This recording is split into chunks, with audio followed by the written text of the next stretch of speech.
How do you do, Mr. Van Cleve? Good afternoon, Your Excellency. It's very kind of you to receive me. Not at all. Oh, please, sit down. Thank you. I hope you'll forgive me, but we're so busy down here. Really, sometimes it looks as if the whole world is coming to hell. Frankly, I haven't had an opportunity to familiarize myself with your case. When did it happen, Mr. Van Cleve? Tuesday. To be exact, I died at 9:36 in the evening. I trust you didn't suffer much. Oh, no, not in the least. I had finished my dinner. A good one, I hope. Oh, excellent. I ate everything the doctor forbade. And then, well, to make a long story short, shall we say, I fell asleep without realizing it. And when I awakened, there were all my relatives speaking in low tones and saying nothing but the kindest things about me. Then I knew I was dead. I presume your funeral was satisfactory. Well, there was a lot of crying, so I believe everybody had a good time. It would have been an ideal funeral if Mrs. Cooper, a friend of the family, hadn't volunteered to sing The End of a Perfect Day. You see, all my life I had succeeded in avoiding Mrs. Cooper's coloratura, and this undoubtedly was her revenge. Mr. Van Cleve, I can see that you have a sensitive, cultivated ear. Oh, thank you. Then let me warn you. The music down here is anything but pleasant. Beethoven, Bach, Mozart, you hear them only above. Yes, I know. It won't be easy not to hear the old masters again. And there are several people up there I would love to see. Particularly one. Very dear one. But I haven't a chance. Have you tried? No, Your Excellency. I have no illusions. I know the life I live. I know where I belong. I would like to get it over as quickly as possible. Very well. If you meet our requirements, we'll be only too glad to accommodate you. Would you be good enough to mention, for instance, some outstanding crime you've committed? Crime? I'm afraid I can't think of any. But I can safely say my whole life was one continuous misdemeanor. My dear Mr. Van Cleve, a passport to hell is not issued on generalities. No, I'm afraid you'll have to wait until I have time to study your record. Now, look here. I have to see His Excellency, and no office boy is going to stop me.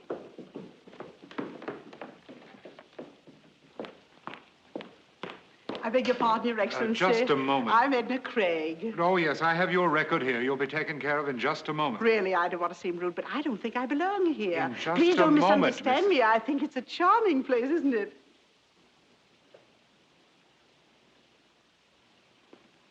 Henry Van Cleve. You know Edna Craig? I'm sorry, madam. I seem to be at a loss. Oh, Henry, think back. Many, many years. The little brownstone house around the corner from the old Waldorf. Oh, Marmaduke Harrison's party. We were all dressed as children. And you came as little Lord Fauntleroy. And they wheeled you in a baby carriage. Little Constantinople. Oh, Henry. No girl in New York walked on two more beautiful legs than you. Little Constantinople. Well, Henry, I still walk, and on the same two legs. And I'm sure they're still as beautiful. Well, Henry, I'll let you be the judge of that.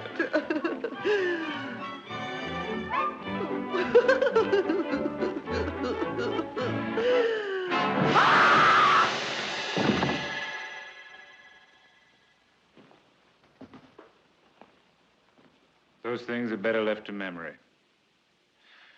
But I must admit you're beginning to interest me, Mr. Van Cleve.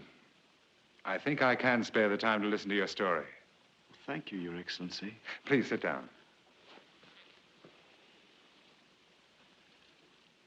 Perhaps the best way to tell you the story of my life is to tell you about the women in my life. Well, let's start with the first woman. My mother. A lovely lady, but prejudiced. She thought I was wonderful. She was the first woman I ever fooled. Then there was my grandmother. She was just as prejudiced as my mother. Oh, he's a little darling. Let me hold him. No, please, Mother Van Cleve, let the baby rest. You're just jealous, Bertha. I can't stand this any longer. I'm going to speak to Randolph about this. Yes, Randolph. First you take my son away, and now you want to alienate my grandchild. My diapers needed changing, and already women were fighting for me. What a way to start a man on the road of life. I was not even 2, and I already got involved in a triangle. At home, in the presence of my family, I was the only man in my nurse's life. I was her honey bunch, her oogie woogie woo. But the minute we got to the park... Hello, Bedelia. Well, if it isn't Patrick himself. Shut up, you nasty little brat.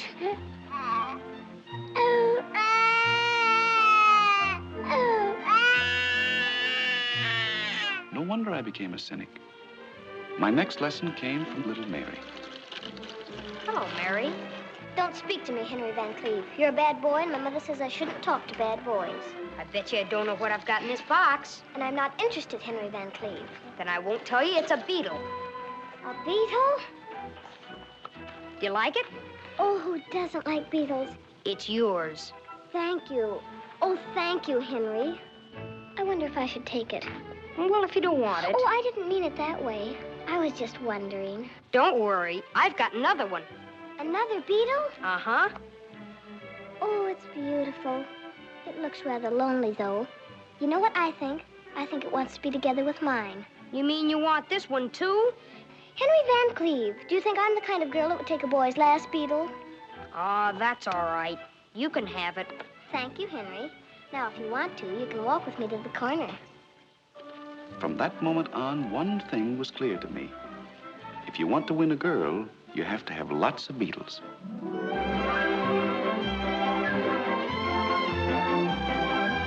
I was growing rapidly, and so was New York.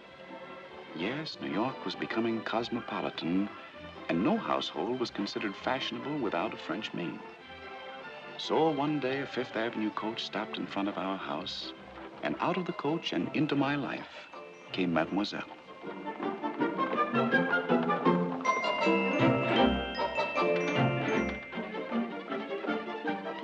Mrs. Van Cleve will be here shortly. Merci.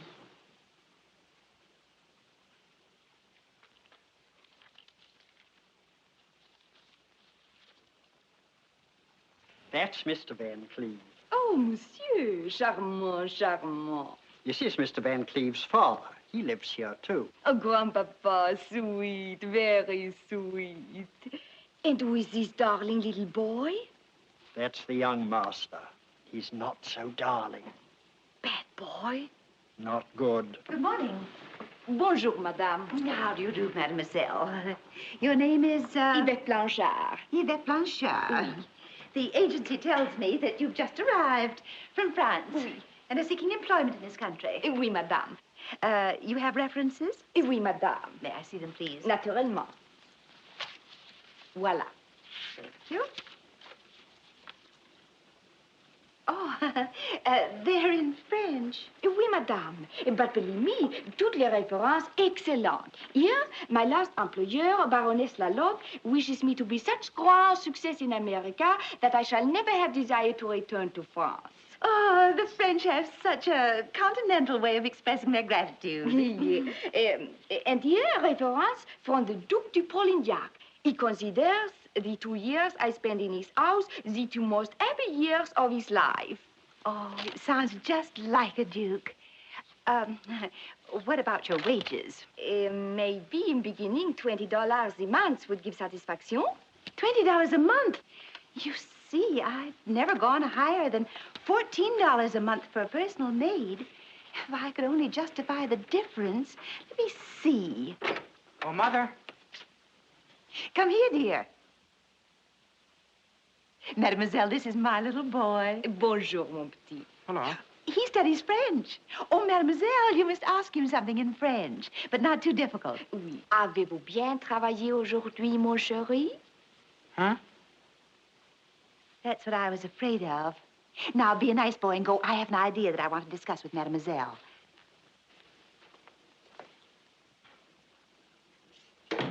A brilliant child, but a little backward in his French. And it just occurred to me that... Oh, madame, it would be pleasure talk only French to little fellow. My whole vocabulary I may present to your baby. With me in house in 1 month, I assure madame will not recognize all that. And only for $20. Of course, that's $6 more than I ever paid before. But let's try it. Merci, madame. Au revoir, madame. Goodbye, Mademoiselle.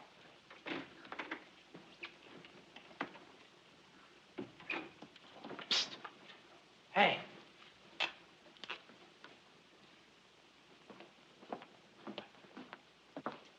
Oui? You're not going to work here. I'll see to that. What is the matter? Did I make little boy angry? Now, see here. That's the last time anybody's going to call me little boy. Oh, so sorry if I hurt feelings, but Maman... Yes, Mama. That's the trouble. Mama and Papa and Grandpapa and Grandmama. It's a conspiracy to keep me in short pants. They think they own me, body and soul. Ah, je comprends. My understanding for young man is perfect. Your soul is bigger than your pants. Oh, you need very warm friend with sympathy. Moi, I will be with.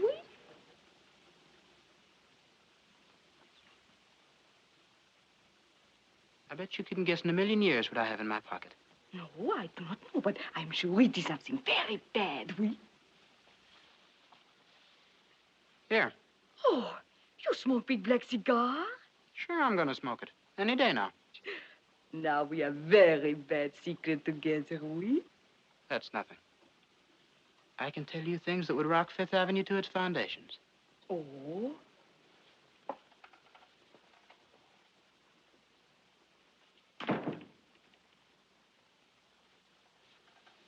I'm going to get married. You married? I have to, darn it. Oh, this is much worse than cigar. When did disaster take place? Oh, it all happened pretty suddenly. There's a girl around the corner. Well, you know. But I do not know. Tell me. Well, we were walking in the park and it started to rain. Oui? We climbed into a policeman's shed. And the policeman? He wasn't there. Well, anyhow, before I knew it, I lost my head. I don't know what got into me. I took her into my arms and then... And then? I kissed her. I may just as well face the consequences. Excuse my asking question. This might sound very childish to grown-up young man, but did you ever consider idea not marrying girl? It's out of the question. It would destroy me socially. I could never go to Harvard. Why, when my father kissed my mother, she knew what he meant, and he knew she knew it. Écoute, mon chéri. In your papa's time, Papa kissed Mama and then marry. But this is 1887, time of bicycle. The typewriter has arrivé. Soon everybody speak over the telephone. And people have new idea or value of kiss. What was bad yesterday is lot of fun today. There is a wonderful saying in France. Les baisers sont comme des bonbons qu'on mange parce qu'ils sont bons. This means kiss is like candy. You eat candy only for the beautiful taste, and this is enough reason to eat candy. You mean I can kiss a girl once? 10 times, 20 times, and no obligation. Now, listen, are you telling me the truth or just trying to keep your job? I swear by the extra $6 I get from Madame. Gosh, this is a wonderful age I'm living in. Oui, so you do not have to worry about little girl. Oh, I've forgotten about her already. I guess I'm pretty blasé. Listen, Frenchie. What is it, my friend? If that's the way things are in 1887, what do you think's going to happen in 1888? Ah, we make that the subject of our first French lesson. Au revoir, monsieur.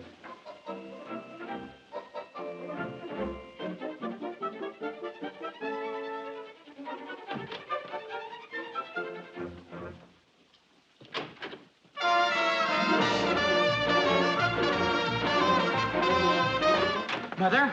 Yes, my baby. That girl is worth the extra $6.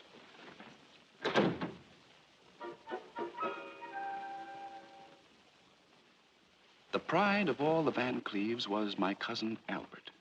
He was the fulfillment of a parent's dream. Always the highest in his class. Never had he thrown a stone into a window, nor did he ever put a mouse in his teacher's bustle. His ears were always clean. This, I think, will give you a rough idea of Albert. And I'll never forget the morning of my 15th birthday. The presents were waiting for me in the living room. But suddenly, Father came running down the stairs, excited and breathless. Flogdell! Flogdell!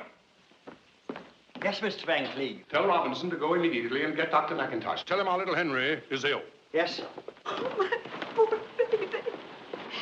The boy's acting so strangely, Randolph. Randolph. Now, Bertha, we must keep a stiff upper lip. Randolph, he's talking all the time as if he were in a delirium. Well, what does the boy seem to be saying? Well, if I only knew Randolph. He's talking French, nothing but French. French? Oh, Randolph, our boy, delirious in a foreign language. Now, Bertha, this is an emergency. We must do everything step by step. And the next move is to find out what the boy is saying. Flogdell! Yes, sir. Tell Mademoiselle to come to Master Henry's room immediately. Very good, sir.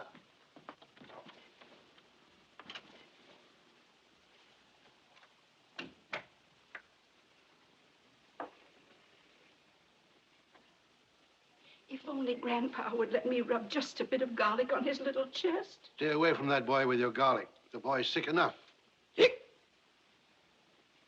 Randolph, did you hear that? Did you hear that, Grandpa? I'm not deaf. The child's poisoned. That's what it is. Oh, Randolph, what shall we do? What shall we do? Now, there's only one thing to do, Bertha. Keep a stiff upper lip. But that won't help that poor poisoned boy. If I had my way, I know what I'd do.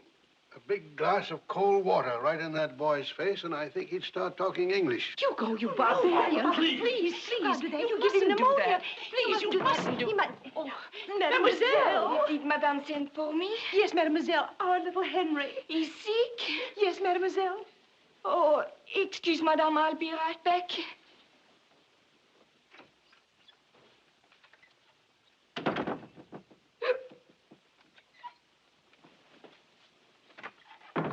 Oui, Madame.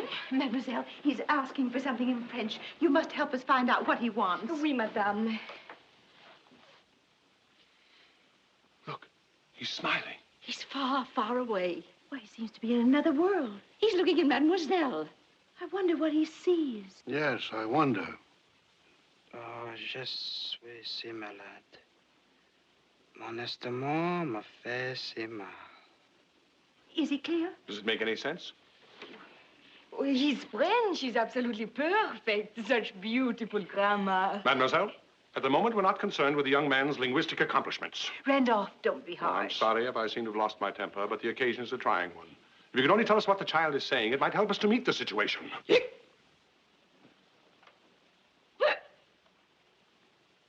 Must be contagious disease. Son, step out with me a moment. Good morning.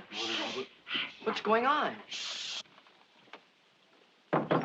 Now, son, you still don't know what's the matter with that boy? Well, Father, I wouldn't presume to make a diagnosis. After all, I'm not a man of medicine. Randolph, how old are you? What an odd question, Father. I'm 43. Well, I think you are definitely old enough to be told the facts of life. What are you driving at, Father? Now, son, don't look at me with those big wandering eyes. It breaks my heart, but I'll have to shatter your childhood illusions. Randolph, my son, there is no Santa Claus. And that child of yours... Listen, don't you really know what's the matter with him? You get out of here. Disgraceful. Bertha, what is it? Randolph, call the police. Yes, call the police. You want to where she belongs. Quiet. We don't need the police. Bertha, Mother, I wish someone would take the time to explain to me what this is all about. Believe me, monsieur, the excitement is greatly exaggerated. How dare you speak? Have you no shame? Please, Grandpapa. Don't you call him Grandpapa. Grandpapa, you are Dear, shut up, you Grandpapa. Go ahead, call me Grandpapa. Merci, monsieur. Merci beaucoup, monsieur. You are very kind. Yes, I'm very kind, but you'd better go and pack your things now. And if you're not out of the house in a very little while, I'll come down to your room and help you pack. I wish you would, Grandpapa. Oh, shameless, shameless. Leave this house. Go. There is old French saying, if you are thrown out of house, you better resign. Au revoir. I still would appreciate it if someone would tell me what all this has to do with our little Henry. Fortunately, Uncle Randolph, French always being one of my favorite subjects, I was able to understand the incredible conversation between Henry and Mademoiselle. I don't know how to begin. All right, all right. Henry had a glass of wine. We all know that. Henry? Intoxicated? From what I overheard, at or about 10 o'clock last night, Henry and this foreign young woman slipped out of the house. Before doing this, however, Henry wrongfully took possession of his father's dress clothes, including $20, which Uncle Randolph was negligent enough to leave in his pocket. Imagine they went to Delmonico's. Did they have a good time? They drank champagne. Our little baby drank champagne. Well, thank you, Albert. But that's not all, Grandfather. It seems, from what I could gather, that Mrs. Astabrook of the Astabrooks, who was sitting at an adjoining table, resented bitterly the idea of Henry dropping a nickel into her decolletage and complaining to the management because no chocolate bar dropped out of Mrs. Astabrook. Mrs. Astabrook, how can I ever face her? What a disgrace. I'm going to teach that boy a lesson. Yes, that's what he deserves, throwing nickels around like that. Knowing the Astabrooks, I can tell you right now, we'll never see that nickel again. I have reached my decision. That boy is going to be spanked, and severely. Oh, Randolph, don't hurt him. Please don't hurt him. No, please. He's such a baby. Well, I assume there will be no further birthday celebration. I'm afraid not. I believe I can utilize this time very beneficially, so I'll say goodbye. Goodbye, Albert. You're a real credit to the family.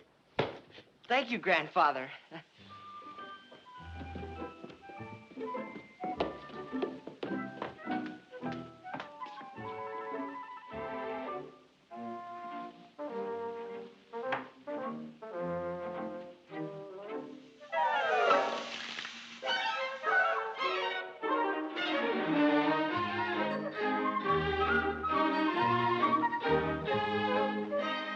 It was a Sunday morning, the day of my 26th birthday. Oh, that boy. Well, at least poor grandmother, may her soul rest in peace, was spared seeing a day like this. Oh, Randolph. Randolph, where can he be? Where can he be? Now, Bertha, I'd like to give you some consolation, but all I can say is chins up. Oh, Randolph, where does he get it from? I give up, Bertha. I never gambled in all my life. I never got entangled with any girl until I met you. Randolph, you call it entangled? I mean, you entangled my heart. Oh, of course, Randolph, we entangled each other's hearts. Believe me, Bertha, I never knew what a musical comedy girl looked like. Well, what can he possibly derive from their company? To me, they were creatures from another planet. Where does he get it from? Nobody in our family was musical. To this day, I wouldn't know how to find the stage entrance to a theater. It's always around in the back, up an alleyway. There's a sign over the door, stage entrance. You can't miss it. I'm not interested, Father. I never was. But where does the boy get it from? Where does he get it from? Father built up the Van Cleve Importing Company from nothing. When he stopped, I carried on. Dad, you must admit, from the day I left Harvard, I earned every dollar I ever spent. Then why do you give him money without making him work for it? Well, I have to save the family name. What about you handing him hundreds of dollars? If I'd come to you for money, would you have given it to me? No. Would you give it to him? Why? Because I like him. Does it mean by any chance, Father, that you don't like me? Son, I love you. Now shut up and leave me alone. Good morning. Good morning, Aunt Bertha. Good morning, Albert. Good morning, Grandfather. Good morning, Albert. Good morning, Uncle Randolph. Good morning, Albert. I just came in to bring a little birthday remembrance for Henry. Anything wrong? Isn't he home? 11 o'clock Sunday morning. If I know my cousin Henry, he's probably still in church. I mean that humorously. Albert, I'm struggling successfully against the gout. I'm waging a terrific battle with my liver, and I'm holding my own against asthma. But I doubt if I have strength enough to survive your jokes. You're a successful lawyer. Let it go at that. I love you, Albert. It was sweet of you to drop in, Albert. I hope you'll be here tonight. Thank you. I hope so, too. Otherwise, I'd be in the most embarrassing position as far as my future in-laws are concerned. Oh, we're so eager to meet your fiancée. How does she like New York? Yes, is she enjoying herself? Well, she's only been here 2 days, so naturally the impression is overwhelming. I took her to the aquarium. We rode up and down the elevator in the Flatiron Building, and naturally we ended up in Grant's tomb. Naturally.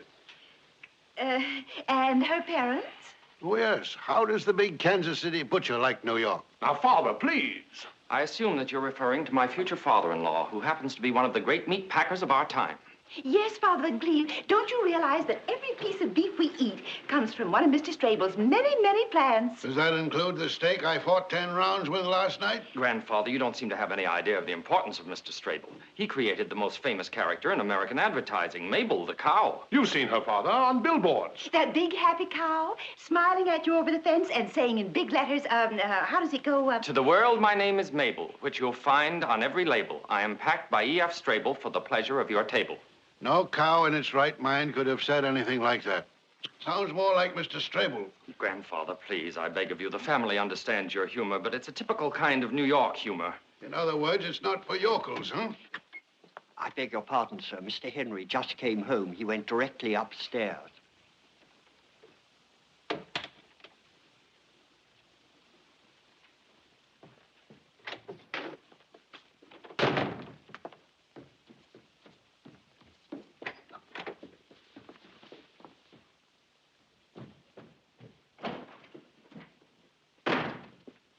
Aunt Bertha, when you see Henry, will you tell him that as a Van Cleve, I have the right to demand that he keep the shadow of scandal off our name? You see, my future in-laws are, so to speak, pioneer people, and... Packed by E.F. Strable for the pleasure of our table. Holy smoke! Goodbye, Aunt Bertha.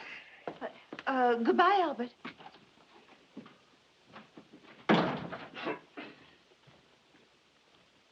Well, this time I was firm. Good, Randolph. What happened? We asked for $100, but I told him I'd let him have only 50. Randolph. And not right away. For the first time in 27 years of marriage, I feel like criticizing you. What do you want me to do? Spank a 26-year-old boy? No, but at least I expected a verbal lashing.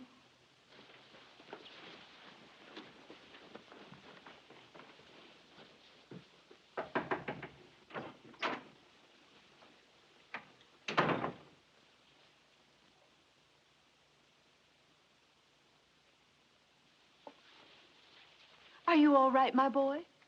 Yes, Mother. Many happy returns of the day. Oh. Mother, I'm sorry if I made you unhappy. Oh, Grandfather and Father and I are worried to death about you. You don't give your family a single thought. All you think about is having what you call a good time. Mother, I went out last night to raise Cain. Son, you mustn't talk like that. Don't worry, I didn't. I couldn't. I couldn't get her out of my mind. Son, you worry me. Are you well? Mother, when you saw Father for the first time, did you feel that unmistakable something? Did you feel an electric spark from your head right down to your toes that swept over you like a hurricane that threw you to the ground? But you bounced up again and you floated right over the treetops? Spark, hurricane. Heaven forbid. I never had such a feeling. Henry, where do you get it from? Not from me. And certainly your father never had any spark. Mother, all I'm trying to say is I met a girl yesterday. Oh, I hope she comes from a good family. I don't know. And frankly, I don't care. Mother, when one sees a lovely rose... One could be certain she comes from a fine rose bush. Mother, even if this girl's father turned out to be something of a buttercup, I wouldn't care. What's her name? Where does she live? I wish I knew.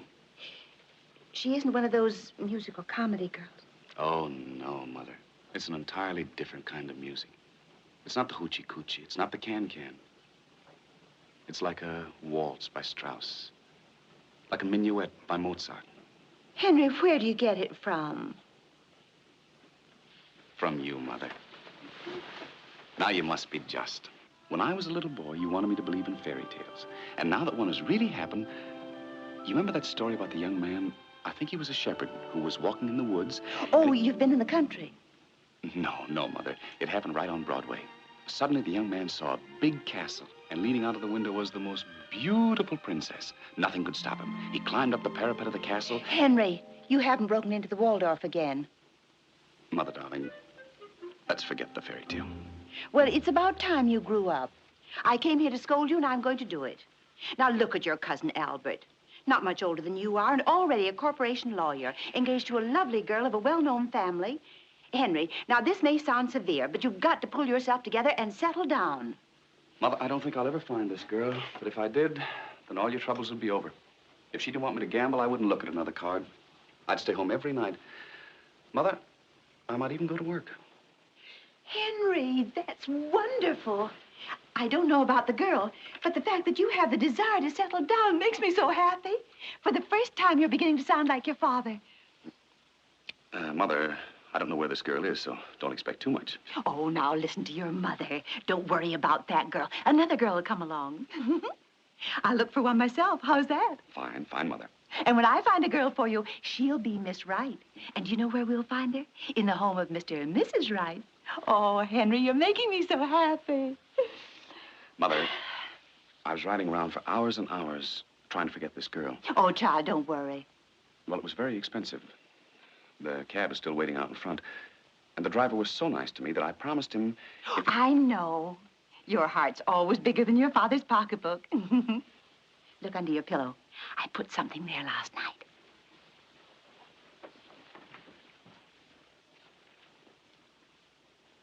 Oh, Mother. Sometimes I wonder if you're not spoiling me.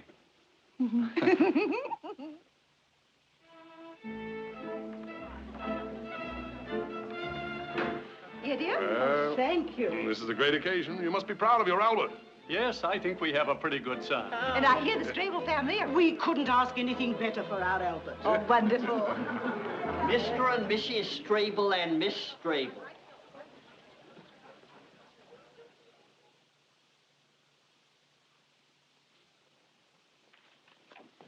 Good evening, Grandfather, Aunt Bertha, Uncle Randolph, dear, dear family. It is my privilege and honor to present Mr. and Mrs. E.F. Strable. And last but not least, well, here she is.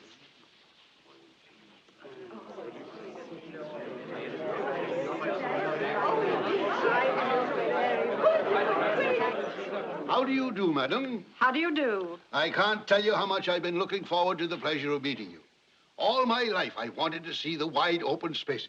Well, if Muhammad can't go to the mountain must come to Muhammad.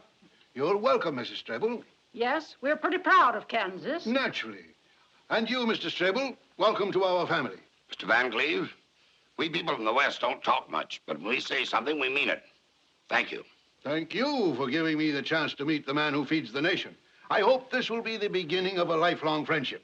May you lie as solidly anchored in our hearts as you do in our stomachs. And, Grandfather, this is Martha. So this is Martha, huh?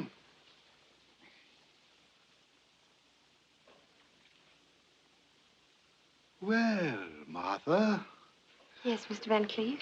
Grandpa. Yes, Grandpa. If I were about 50 years younger, I'd take you right away from that splendid young man you're going to marry and who's going to make you a wonderful husband. Kiss your grandpa.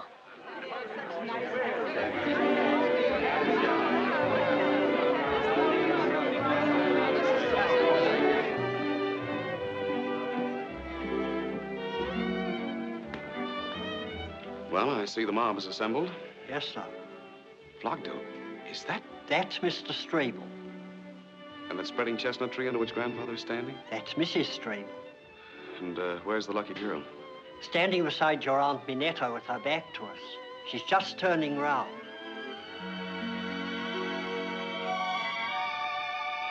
Charming young lady, if I may say so. Flogdell, I don't think I can stand this party. Get my hat and coat. But, sir... My hat and coat. Henry, there you are. Many happy returns. Thank you. And now it's about time for you to come and meet the Strables. Where are you going? Out. I beg you to stay and behave like a Van Cleve just once. The Strables know it's your birthday and they want to congratulate you. Oh, Martha. Martha? Yes, Albert? Dearest, I want you to meet Henry Van Cleve. This is the cousin whose birthday we're celebrating today. Many happy returns, Mr. Van Cleve. Cousin Henry? Cousin Henry. Thank you, Cousin Martha. Well, here she is, Henry. Now I've done my duty bringing some new blood into the family. It'll be your turn next. It's most unlikely. Oh, nonsense. All you need to do is to meet the right girl. It's difficult, Albert. I'm afraid I'll never have your luck. Yes, no question about it. I'm lucky. Well, shall we go in? Father Strable! Father Strable! Don't be afraid. I should have told him. It would have been the thing to do. It shall remain our secret, I promise. Thank you. Yes, we had a secret. The most innocent secret I ever had. It happened Saturday morning in Wanamaker's department store.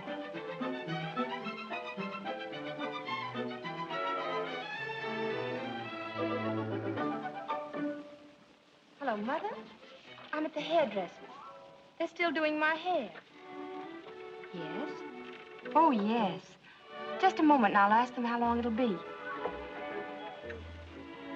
Here was a girl lying to her mother. Naturally, that girl interested me at once. They say it'll take about 15 more minutes. I'll be home at the most in half an hour. Don't worry, Mother. Goodbye. Why was this angel lying to her mother? I had to find out, so I followed her. But even if she hadn't lied to her mother, I would have followed her anyway.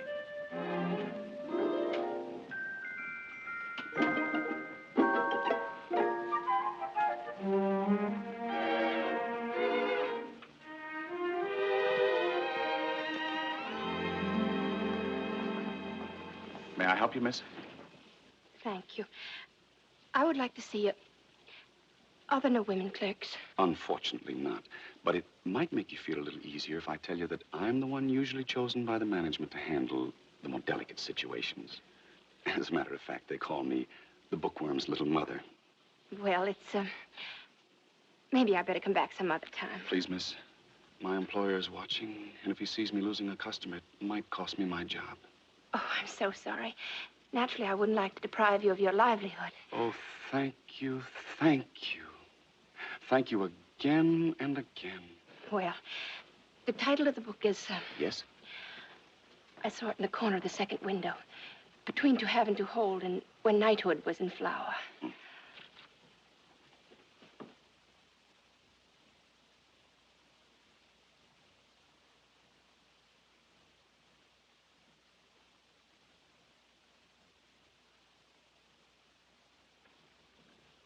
There you are.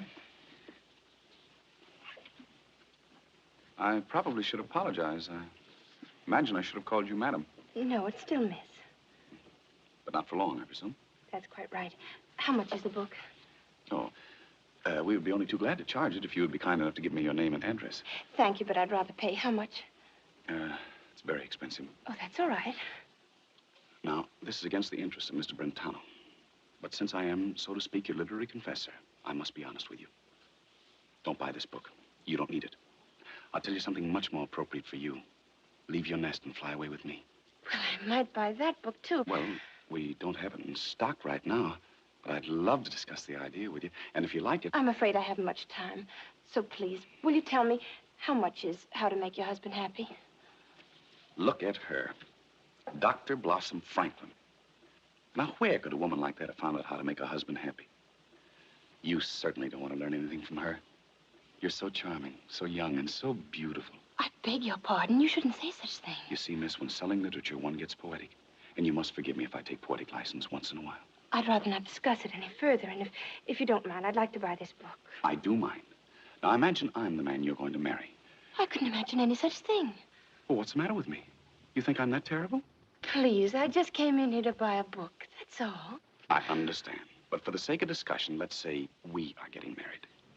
Believe me, I don't want anybody to tell you how to make me happy. The greatest gift you could bring me is to be just as you are. Adorable. All I want is a book. Stubborn, eh? What? Pardon my poetic license. If you don't change your attitude, I shall have to complain to your employer. I'm not employed here. I'm not a book salesman. I took one look at you and followed you into the store. If you'd walked into a restaurant, I would have become a waiter. If you'd walked into a burning building, I would have become a fireman. If you'd walked into an elevator, I would have stopped between two floors and we'd have spent the rest of our lives there.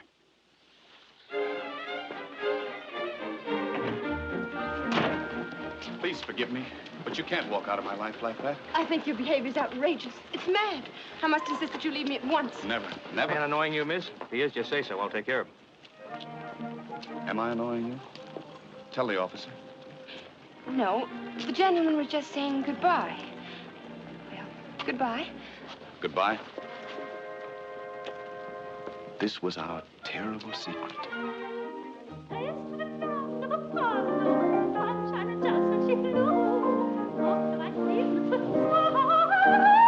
I'm terribly sorry, Albert. Dearest, you don't seem to realize who's singing. I know, young Mrs. Cooper Cooper. If it were just a relative, it wouldn't be half so embarrassing. But Mr. Cooper Cooper is one of your most important clients. I haven't forgot. But what could I do? I had to sneeze. But you did it right in the middle of her area. And 5 times. Because I had to sneeze 5 times. Albert, suppose someday in the future I had to sneeze. Then you sneeze, naturally. Don't you worry. After all, I'm taking you for better or for worse. Do you think you may have to sneeze again? I don't know. I can't guarantee it. Well, then let's not take any chances. Why don't you go in the library and rest a while and see how things develop? Make yourself comfortable, read a book. I think I better go back for the encore. Yes, dear.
Cousin Henry, Yes, Cousin Martha.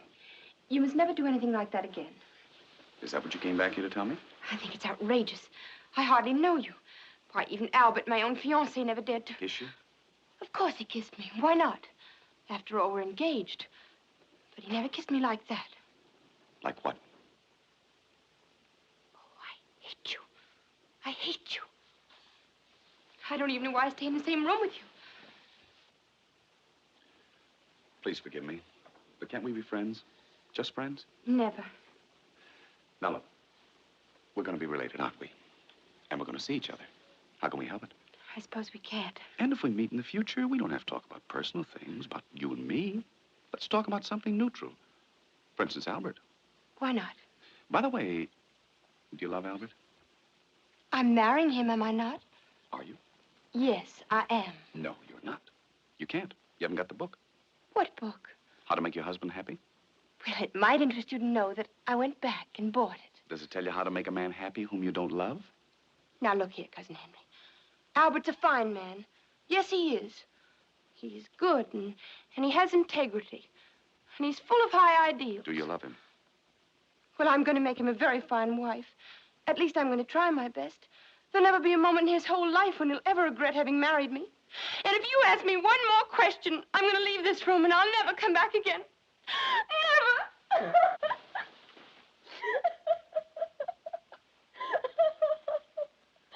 I still can't understand it.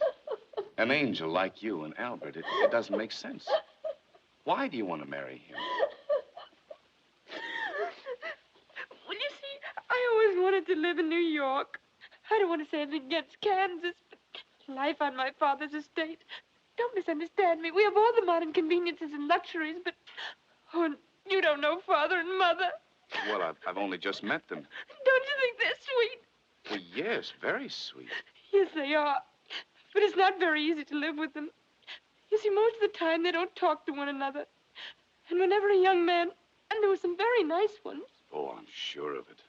If one of them asked for my hand and my mother said yes, my father said no. And when my father said yes, my mother said no. But Albert came at one of those rare moments when they were both on speaking terms. And if I hadn't said yes, who knows when my parents might have been talking to each other again. I might have spent the rest of my life in Kansas. Don't misunderstand me. I love Kansas. It's just that I don't feel like living there. Besides that, I didn't want to be an old maid. Not in Kansas! Well, you're going to live right here in New York, and you don't have to marry Albert. I don't know what you're talking about. Yes, you do. You're going to get married, but not to Albert. And yet you won't even have to change the initials on your linen. You're going to marry me. Oh, we can't do that. How can I marry you? I'm not even engaged to you. Martha, do you love me? Why, I hardly know you. You don't need to know anything when you love. Love needs no introduction. You love or you don't love. You're mad. You don't know what you're saying. You must be out of your mind. Do you love me or don't you? Trying to take away the fiancé of your own cousin, causing a family scandal. Do you love me? Yes.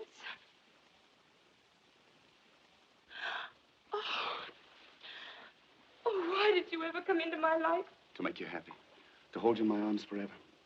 I'll never be able to look my father in the face. I'll never be able to go back to Kansas again. Isn't that wonderful? Oh, I wish I were dead. Look, let's get away. Let's get married immediately, right away, tonight. You mean elope? That's what I mean. But where would we go? Oh, I never did such a thing before. I feel so helpless. I haven't got a thing with me. Oh, I wish I were dead. When Romeo and Juliet ran away from home, they didn't stop to say goodbye. When Leander swam the Hellespont to his beloved, he didn't bother to take a suitcase along. When Tristan falls in love with Isolde, they have to sing for 3.5 hours. And all I'm asking you to do is to hop into a cab and drive to the first justice of the peace. What are we waiting for?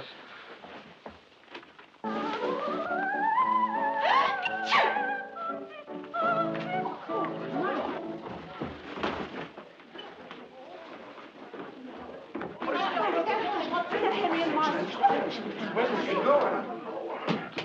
What happened? They left in a cab. They're going to get married. Married? Frederick! Oh, Randolph, where does he get it from? Now, Bertha, keep a stiff upper lip. Sir, I am still too dazed to express myself clearly, but I assure you that the sentiments of our family are with you. If this happened at home, my husband would jump on a horse and lasso them back. Don't you tell me what I would do. But there's one thing I am going to do. Disinherit her. She'll never see another nickel of mine. We came here from Kansas a happy family. Well, anyway, a family. We loved our Martha. Don't mention her name again. And if she comes crawling back to me on her knees, she'll find the door closed. And don't you open it. Please, dear family, thank you for your efforts to comfort me in my bereavement. But I feel there are others who need even more consolation than I do.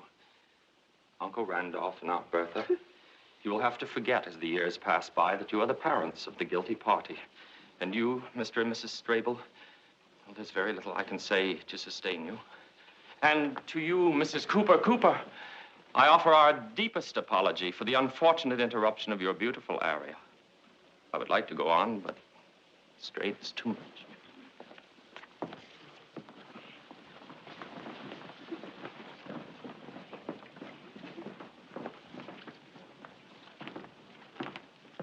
Pronto. Do you know where they were going? No, sir. Pronto, we've been together for 30 years. You've never lied to me. Now tell me, do you know where they were going? Yes, sir. Get your hat and coat. Very well, sir. Get a cab and tell the driver to go like lightning. Very well, sir. Pronto, I think they should have a honeymoon, don't you? I think so, sir. Hurry. She was packed by E.F. Strable to be served at Albert's table.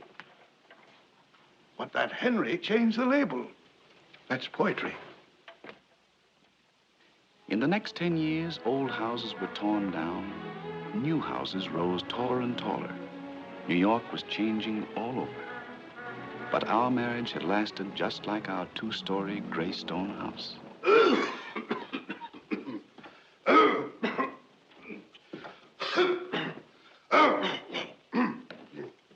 Good morning, Flogdo. Good morning, sir.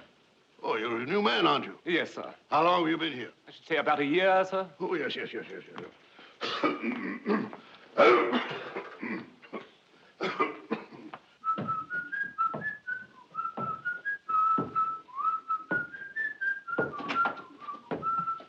Jackie. Good morning, Daddy. You know very well you're not supposed to bounce that ball until your mother is up. I'm sorry, Daddy. Now, I've told you this many times. And I'm always sorry, Daddy. Daddy, I'll bet you'd like to know what I'm going to give you for your birthday. Yeah, I'm dying to know. It's something to wear. Well, let's see now. Is it a tie? I'm not telling. I'll give you a hint. It has 22 colors in it. No tie can have ebony color, so it can't be a tie. It can't be, huh? No, I'm not saying it is a tie.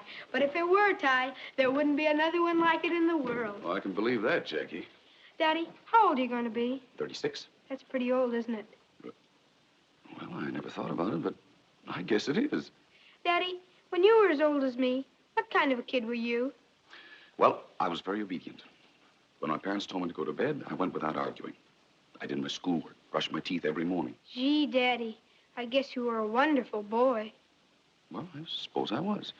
And old Grandpa must be a terrible liar. Well, goodbye, Daddy.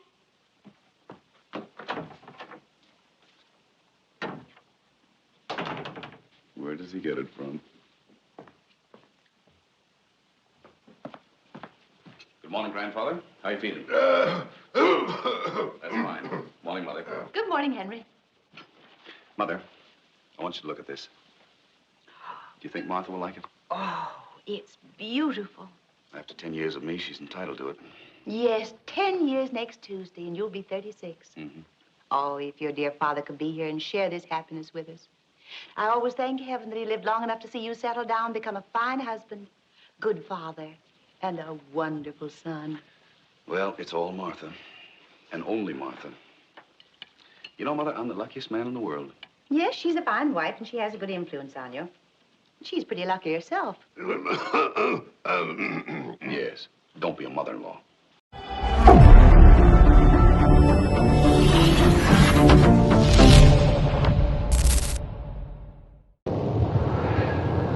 You have to watch Channel Movies 1. Watch your and our video clips in the best resolution. Also, watch our classic video clips on our channel. Get comfortable in your chair. Our video starts after the insert.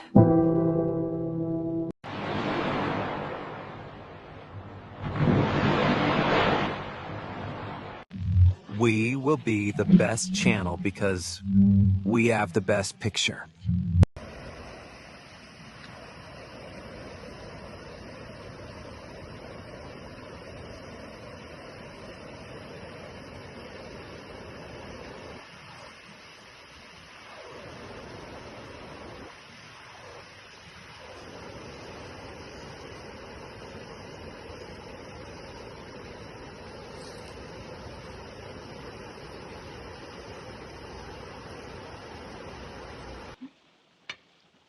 By the way, isn't she coming down to breakfast? I didn't go into her room. The opera lasted until after midnight, so she's probably tired.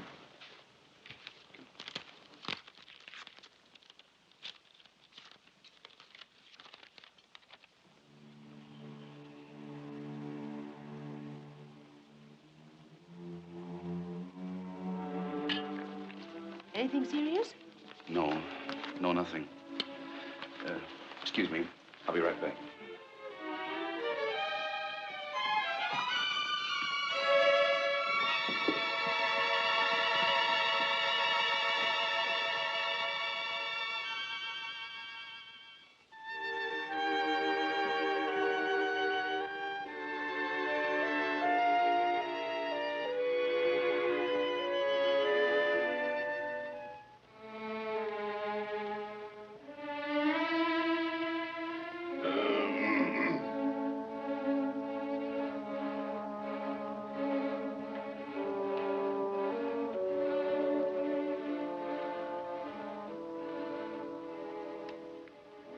Where is she? Let me see that telegram. It's just something personal. It has nothing to do... So, you don't trust me anymore, hmm? I'm getting too old.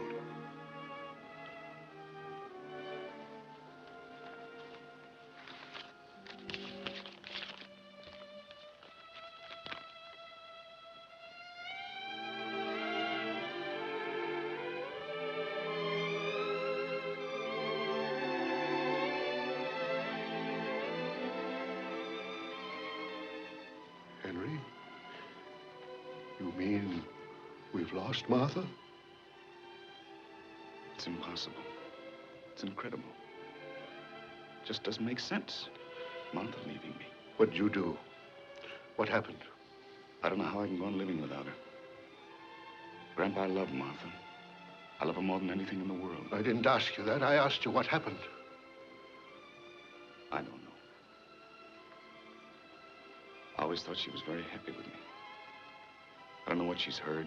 You know how people talk about anybody. No man is perfect. But running away like this, believe me, I can't see any reason for it. If a woman like Martha runs away from her husband, there must be a reason.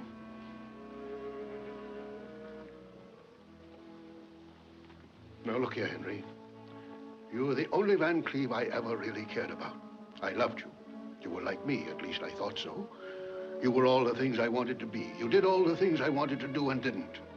And now you've let me down. Grandpa, I can't live without her. What am I going to do? That's up to you. But let me tell you one thing. I'm an old man. I might have to go any day now.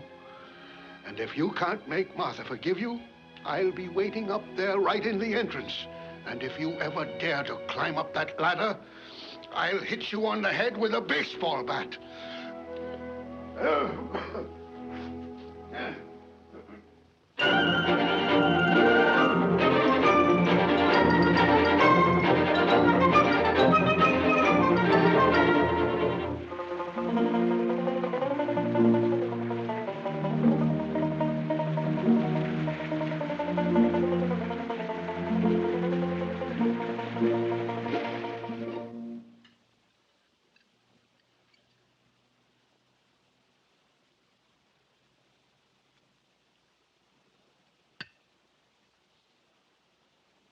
Jasper! Jasper! Jasper! Jasper! Jasper! Yes, sir? Where are the funny papers? Boss, when you see, he was... Get them and get them right now. Yes, sir.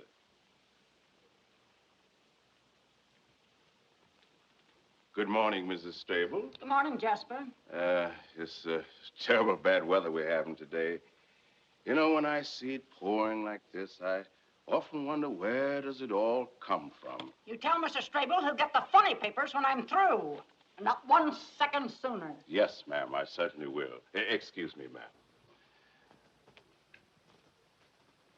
Boss? I just had a very fine conversation with the missus.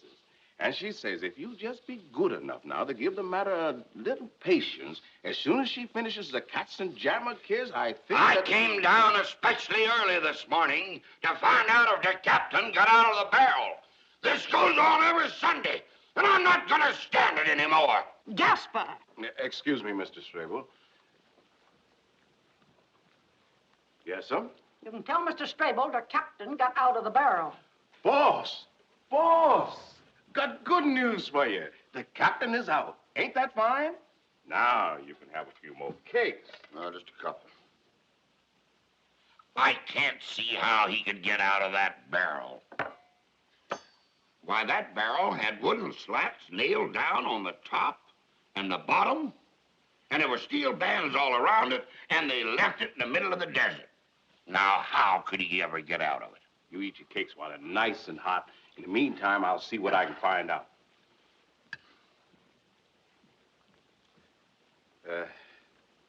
Another lamb chop, Mr. Strable? I don't mind. About that barrel. The way he got out of it was a friendly snake came crawling. Don't tell me! You know it's no fun unless I read it myself. What are you trying to do? Ruin my Sunday? Will you tell Mr. Strable I was talking to you? Jasper? The snake came crawling along in the desert, wound itself around the barrel, and then crunch. I can't live in this house any longer. Mr. Strable, What do you want, Daisy? there's a gentleman here to see you. Say he's from New York. His name is Van Cleve. Van Cleve? That's the gentleman's name, yes, sir. The nerve of him, trying to walk into this house. Tell him to go back where he came from. Yes, ma'am. Wait a minute, Daisy. Yes, sir. Maybe I want to see Mr. Van Cleve. And if I want to see him, he'll come in. And if I want him to stay here, he'll stay right here. Now, Daisy. Yes, sir. You go out and tell that man if he's not off these premises in 10 seconds, I'll wring his neck. Yes, sir. I'll most certainly tell him. Jasper, get me some fresh hotcakes. Yes, sir. Excuse me, sir, but maybe something didn't happen to Miss Martha. You talk too much. Yes, sir. Jasper, Yes, ma'am. tell that man to come in. Yes, ma'am. Hurry up. Yes, sir. Van Cleve, if you please. How do you do? Oh, it's the other one. It's Albert. Hello, Albert. How do you do, Mrs. Strable? How do you do? How do you do, Mr. Strable? Well, we haven't seen each other since... Not since that ill-fated occasion 10 years ago tomorrow. Had breakfast? Yes, thank you. Well, sit down anyway. Thank you. Got some business in Kansas? No, I was on my way to California, but I said to myself, why shouldn't I stop and pay my respects to those charming Strables? Well, what do you want? Nothing in particular. Good. Oh, yes, there is one bit of news.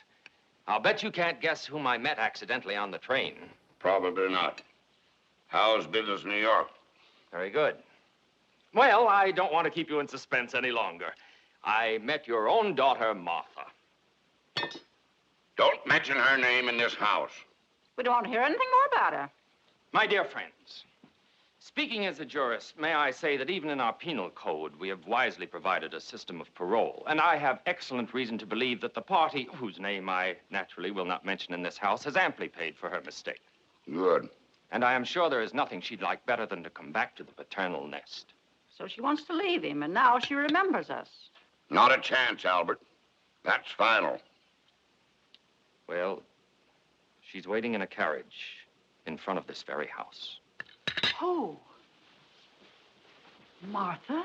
Martha here? Yes, Mr. and Mrs. Strable. Shall I bring her in? But I don't know what Mrs. Strable thinks. Well, And I don't care. I don't care what you think. She might just as well come in and stay till after the rain's over. All right.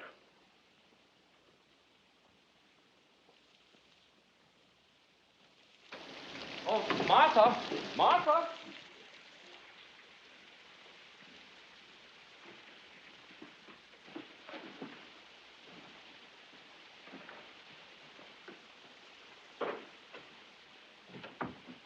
Hello.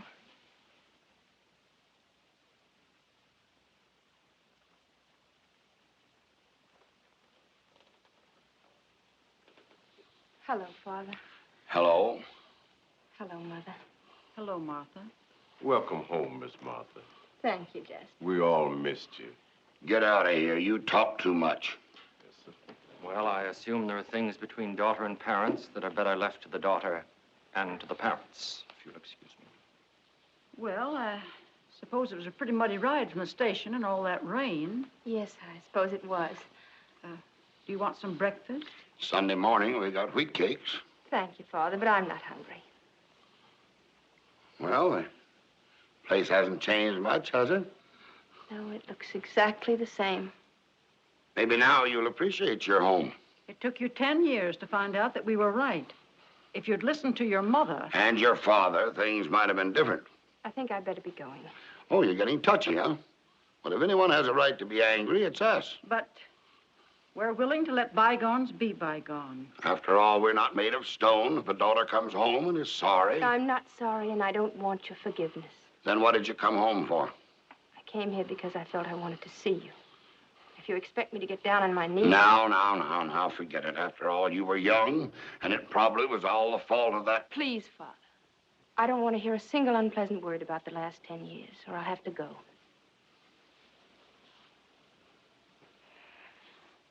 Martha, you look so tired, dear. Well, no wonder, after all. Can't you keep still?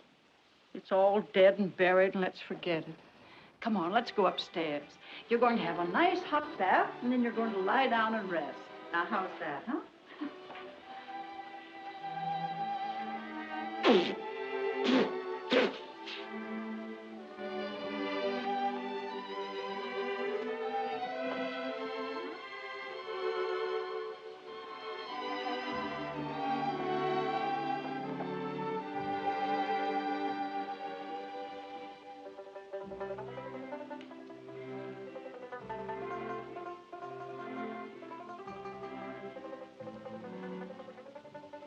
So he really got out of that barrel. Well, what do you think of that?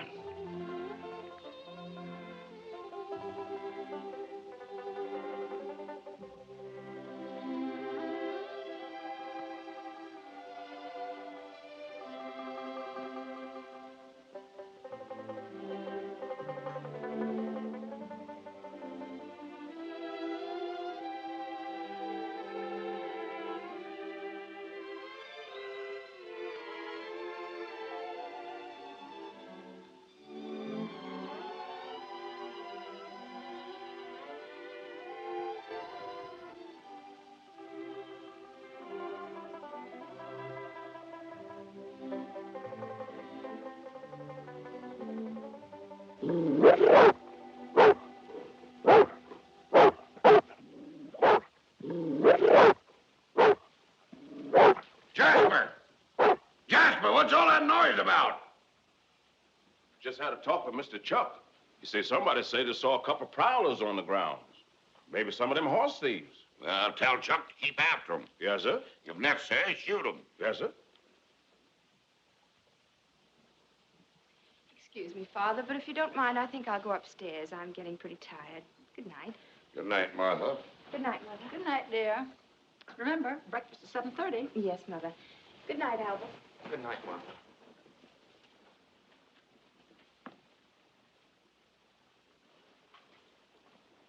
Martha.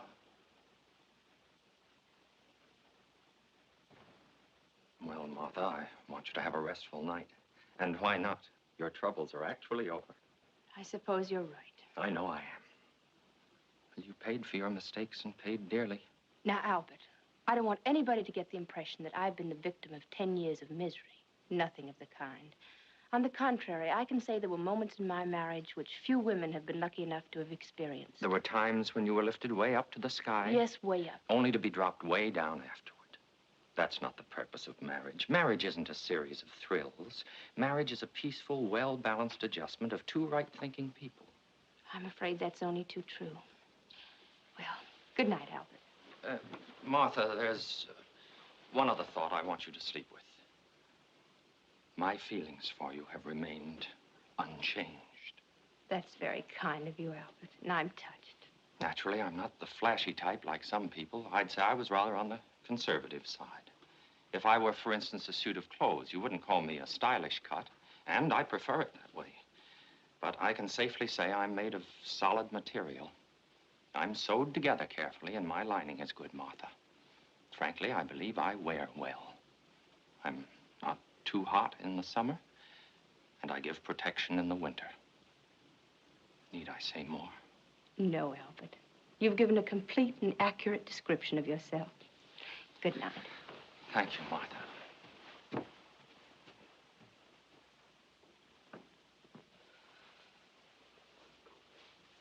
Miss Martha. Yes? Excuse me. That horse thief we were looking for. Did you catch him? Yes, ma'am. He's in your room, waiting for you. In my room? You mean? Yes, miss. That's him.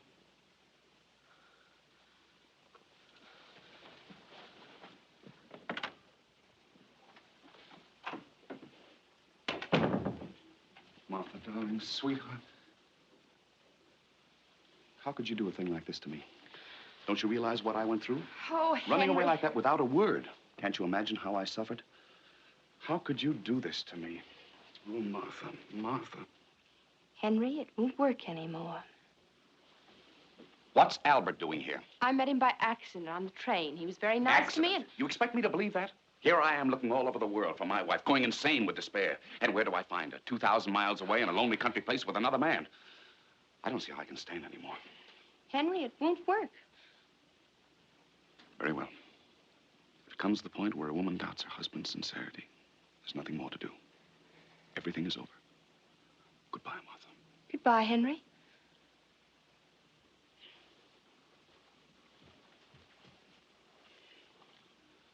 Martha, I really mean this. I'm going. I know you mean it, Henry. All right. Just give me 5 minutes to pull myself together and you'll never see me again.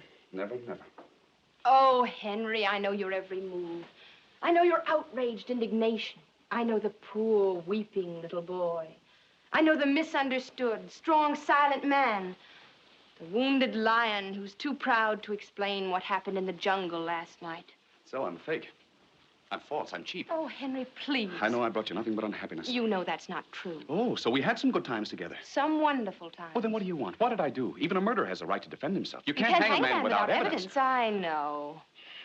If I only knew what particular thing is in your mind.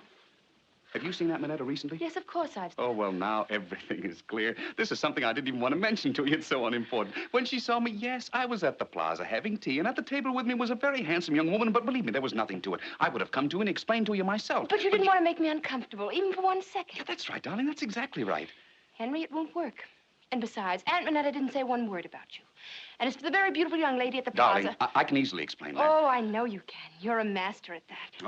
All right. I'm fighting a losing battle. I don't love you. I never loved you. I love everybody in New York more than you. There you go again.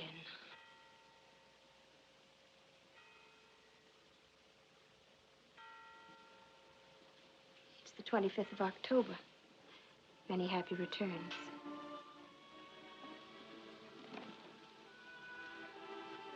Thank you, Martha.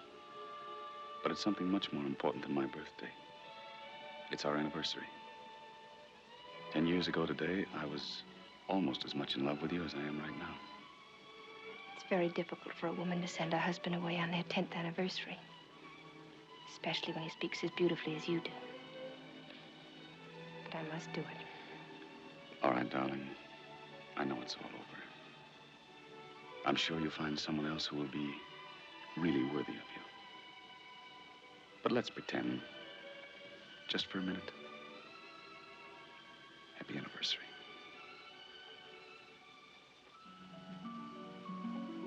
Do you like it? I'd say it cost at least $10,000. For that money, it's a very good purchase. Well, Martha, how can you talk like that? If you'd only forgotten to give me this bracelet, I probably would have been foolish enough to be in your arms right now. You've no idea what a mistake you made.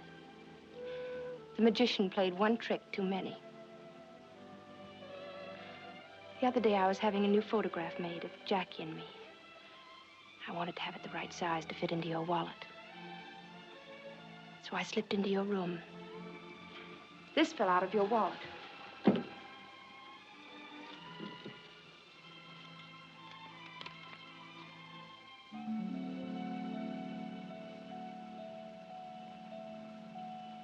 And I don't ever remember having received any bracelet from you on or about May 2nd. Oh, so that's what it's all about. And to think that you went through all this just because the jeweler made a mistake. And that's what the whole thing is, a mistake. Naturally, I didn't buy a bracelet for $500. Has Cartier ever made a mistake in any of our bills before? Darling, I love you. I think you're the most beautiful, adorable thing in all the world. Do you really believe there's any woman good enough to take me away from you? And if there were such a woman, do you think she'd be worth only a $500 bracelet? Henry, Darling, I'll make you a bet. If Cartier doesn't admit that this whole thing is a terrible mistake... Then you won't buy there anymore. Henry, it won't work. Grandpa! Martha, my darling. Well, come on, let's get started. Let's pack. Grandpa, what do you mean? Well, naturally, you're going back with us to New York. Well, what are you standing there for? You're making a pretty bad job of it. Come on, sweep her off her feet or we'll miss the next train. If I can't make her happy, then I don't want her to come back. Yeah, that's better. No, I mean this seriously. Well, that's why it's good. Look, Martha, let's face it. You want a divorce. I see no other way. What about Jackie? Naturally, I want him. I think you're right. I think he should get away from me. Oh, I didn't mean it that way. But I did. I adore the boy, and therefore I think he shouldn't be with me. Well, I don't think a child should be deprived of his father. You want him to grow up to be another Henry Van Cleve? And on his 36th birthday, make his wife as unhappy as I've made you? Are the rest of your things in the closet, Martha? Yes. For instance, do you know what our little Jackie did the other day? What? He bought some ice cream for a little girl. Well, what's wrong about that? I think it's charming. But the girl he bought the ice cream for was not the girl he should have bought it for. It wasn't? No. Little devil. And when the one little girl found out that the other girl... Well, that boy got himself into such a mess. Oh, if I only could have been there. You should have seen our little Jackie trying to get himself out of that situation. Did he? Yes. Little girl likes him better than before. Good. What a child. Believe me, he is a problem. I suppose so. But when he comes and makes up his little stories, you know they're just little stories, but he wants you to believe them so badly that you wish you could. And finally, what can you do but...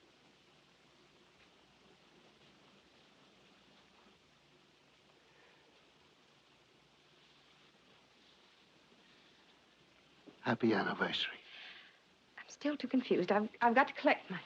Give her time to make up her mind, Grandpa. She could do that on the train. But what am I going to say to my parents? Send them a telegram. You mean sneak out of the house in the middle of the night? Exactly. Like burglars? Like thieves. We did it once before. Why shouldn't we do it again? How many people are lucky enough to have the thrill of eloping twice in one marriage? That's it. And how many women love their husbands enough to forgive them and take them back and start all over again? Good. And how many men love their wives enough to lie and say they're guilty when they've really done nothing wrong? Careful, Henry, careful. Well, at least nothing that amounts to very much. I wouldn't go any further into that. Oh, come, we'd better get started. I'll see if the coast is clear.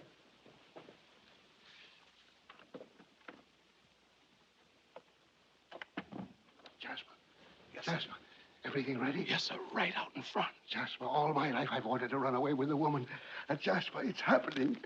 Thank you, sir. All right, come on.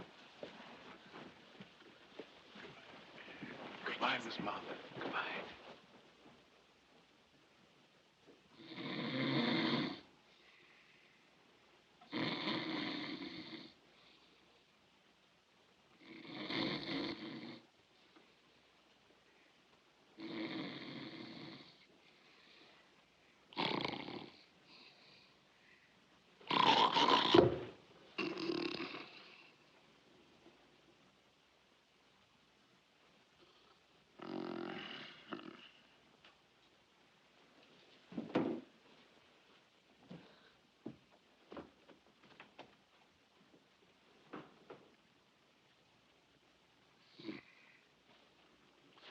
Elmer! Come!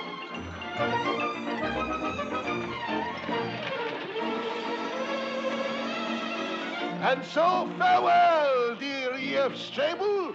We'll take Martha, you keep Mabel. Yippee!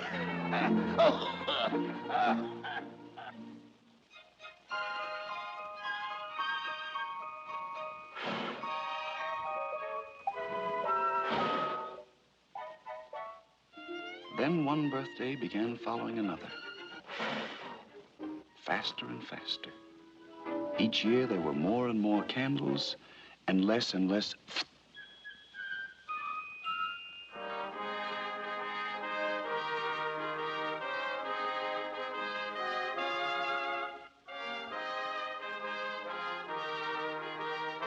Yes, I became 45.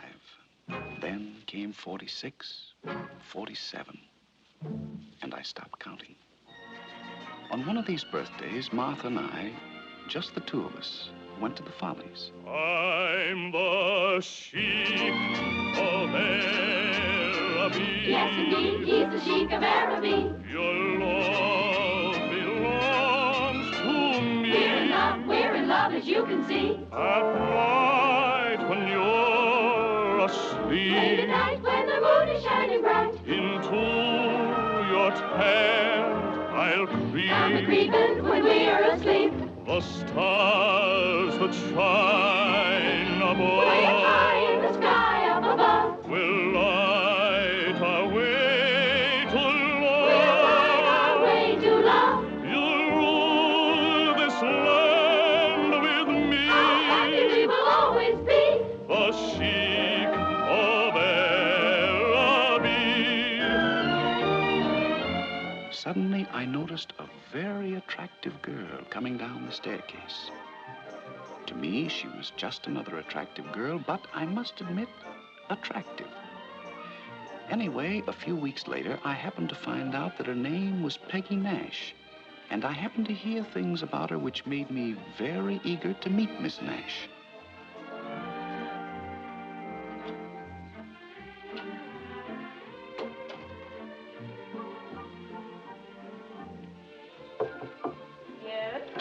Mr. Jones to see you. I'll be out in a minute.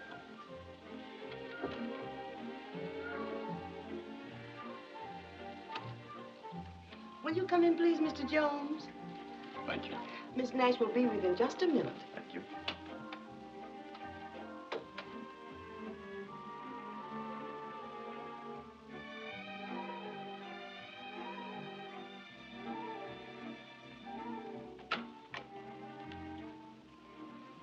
How do you do, Mr. Jones? How do you do, Miss Nash?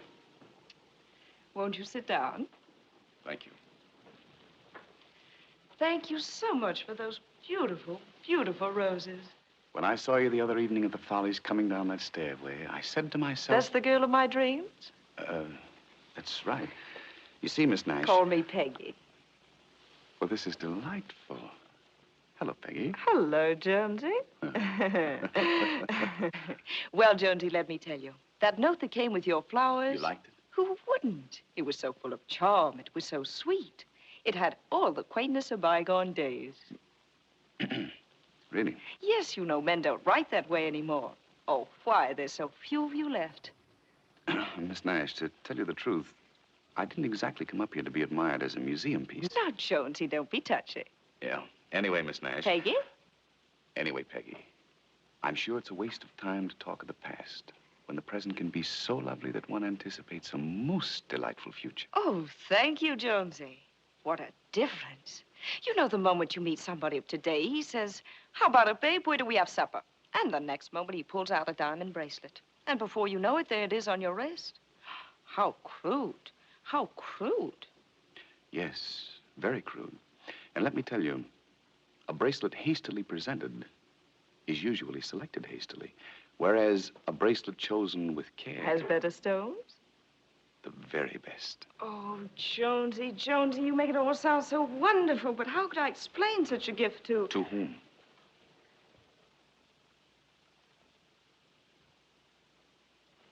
Oh, friend of yours? Very much so. Serious? I'm afraid it is. Is there anything I could do to make you forget this young man? Jonesy, you're asking a lot. Just look at him. He seems very young. Not too young. Would it be indiscreet of me to ask who this young man is? Come on, Mr. Van Cleve. Don't you know your own son? No, I didn't fall into your trap. You know, Mr. Van Cleve, girls are awfully smart these days. It must be rather sad for the great cavalier of the gay 90s to find his technique is getting rusty. Yes, I've heard all about the daring Henry. I understand in my mother's day you were, and I'm sure you had a very dashing figure. And now you're a kind of, retired Casanova. You know, it's always the same with men when they retire.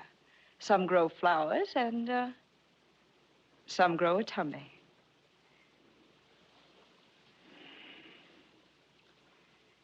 Miss Nash, my son means very much to me. He means very much to me, too. How much? Oh, yes, that's right, of course. In your day, girls used to wait for the old-fashioned father to come with a big checkbook to pay off. I'm sure that happened. Well, that's one thing that hasn't changed.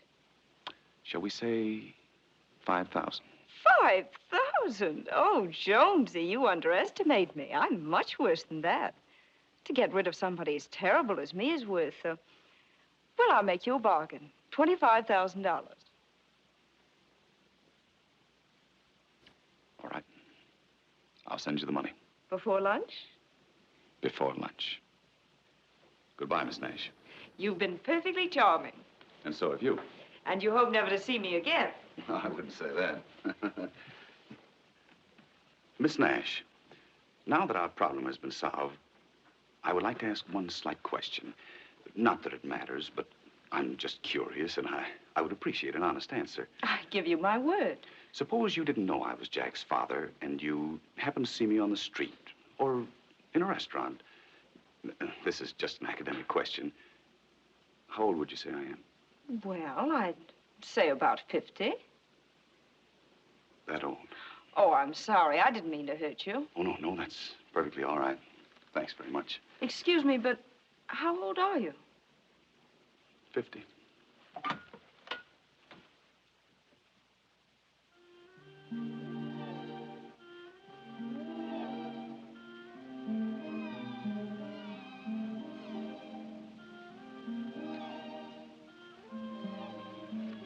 No wonder you get those headaches. Thank you, darling.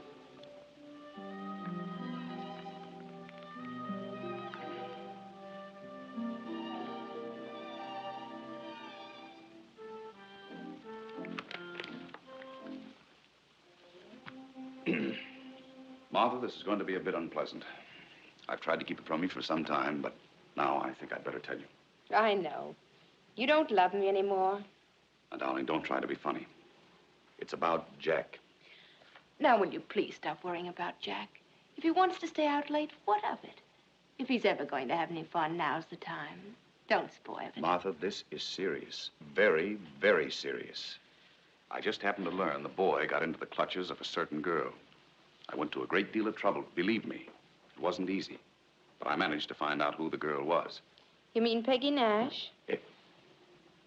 Where did you... How did you know? Oh, I forget. Someone told me. You go to lunch and you hear things. Well, why didn't you tell me? How can you be so placid about a thing like this? Darling, why should I excite you? I know you so well. Certain little things get you all worked up, and then you don't sleep. Then you have to take a pill, and then you don't want to take a pill. Believe me, Henry, the less attention you pay to them, really, these things work themselves out. Oh, Martha, Martha. That is one of your greatest charms. After almost 25 years in New York, you're still the innocent little girl from Kansas. But fortunately, I've had experience with showgirls. And it's a father's function to save his son from the mistakes he made. If we ignore matters like this, how do you think our boy will end up? Just like you with a girl like me. No, darling. Never. Where would he find anybody like you? He couldn't. He won't be that lucky. Aren't you sweet? I have no illusions about myself. Martha, if I hadn't met you, I hate to think where I'd be right now. Well, probably outside some stage door, or even inside the dressing room, and having a wonderful time. Oh, now, darling. Come on, give me a kiss. No, let's worry about it anymore.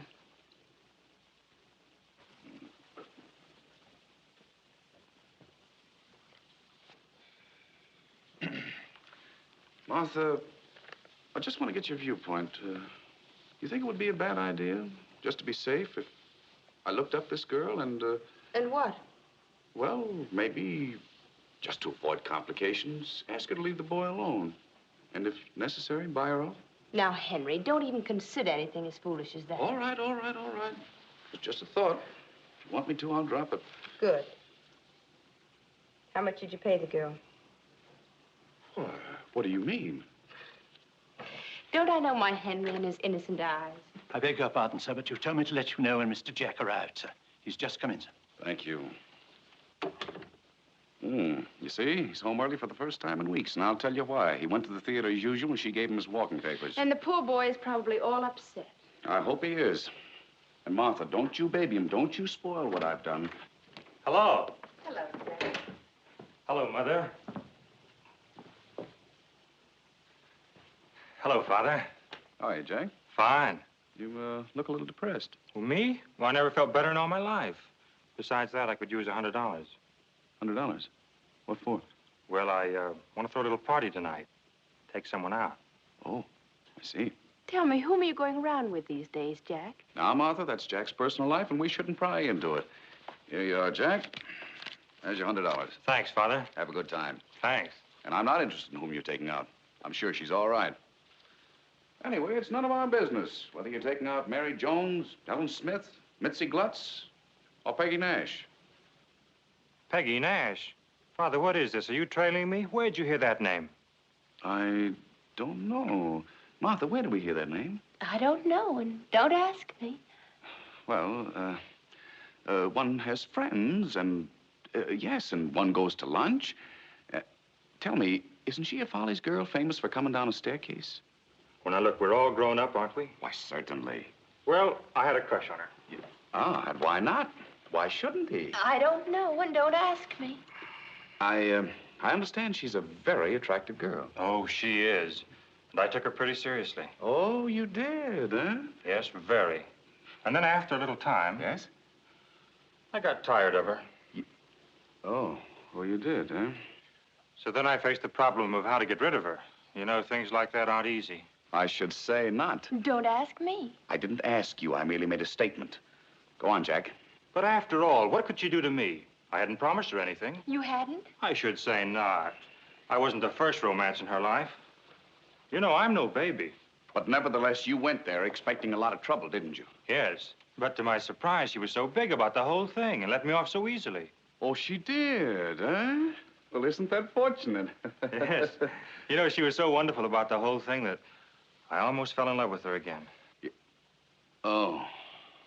Oh, but it's all over now, and I'm glad of it. And so am I. And so am I. As a matter of fact, I never was happier in my life. And while we're on the subject, Jack, I think you're getting to the age where you should start to look around for a really nice girl. Oh, I don't have to look around. I've met her already. Oh, you have? A wonderful girl. The most wonderful girl I ever met in my life. Really? Well, isn't that nice? Tell me, who is the young lady? Is she someone I might know? A New York girl, perhaps? Oh, no, she comes from Philadelphia. Oh, from Philadelphia. Somehow Philadelphia always sounds right, doesn't it, Martha? Yes, it does. Tell us who she is. Yes, tell us. Well, have you been to Earl Carroll's Vanities? You mean this girl comes down a staircase, too? Oh, I should say not this girl. This one slides down the banister, falls right in the orchestra, and lands bang, right on the big drum. Oh, you'll be crazy about her. Well, see you tomorrow. I have to run along.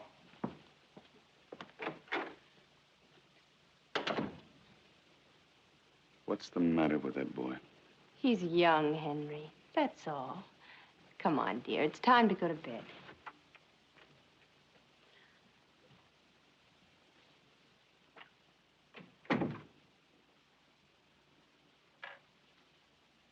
Martha, I want to ask you something, and don't spare my feelings. Be absolutely frank. I always am. If you didn't know me and you saw me for the first time on the street or in a restaurant, Martha, do you think I'm getting a little heavy? Don't let that worry you. As a matter of fact, I like it. Let me tell you something. Nearly 15 years ago, when you and Grandfather brought me back from Kansas, I still didn't feel that you really belonged to me, and only to me. I can't put my finger on anything definite, but still, whenever I wasn't with you, I was always a little uncertain and nervous about my little Casanova. And then, one day, I noticed that you began to have a little, well, just a little tummy. Then I knew I was safe. From that moment on, I knew that you were really mine. that you'd settle down. Now go to bed, darling. You've had a hard day. Good night. Good night, dear. Yes, we were married 25 years. We were celebrating our silver wedding anniversary.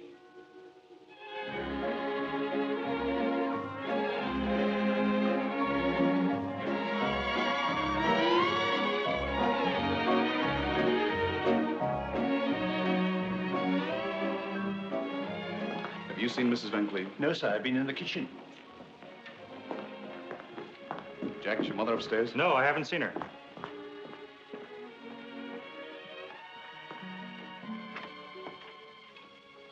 Darling, what are you doing in here all alone? Nothing. I just want to take a little rest. After all, it's been such an exciting evening. Nothing wrong, is there? No, nothing. Are you sure? Yes, dear.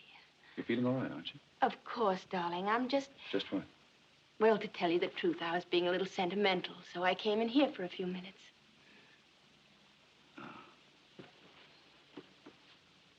Yes. This is where it all started. 25 years ago. I was... Yes, I was standing over there by that desk. No, you were sitting in the chair. Yes, you're right. And then you came in and you stood by the desk. Then suddenly you started walking toward me. Very slowly, very slowly. I could count every step. Oh, you were such a frightened little girl, and the closer I came, the more frightened you were. Darling, I want to make a confession. After all, we've been married 25 years. What is it? I wasn't frightened at all. You weren't? Not at all. And when you were walking toward me so very slowly, do you know what was in my mind? No. I thought, what's the matter with him? Can't he walk faster?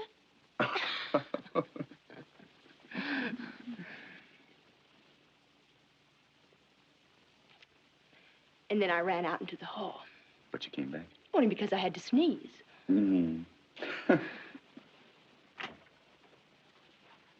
I beg your pardon, madam. You're wanted on the telephone.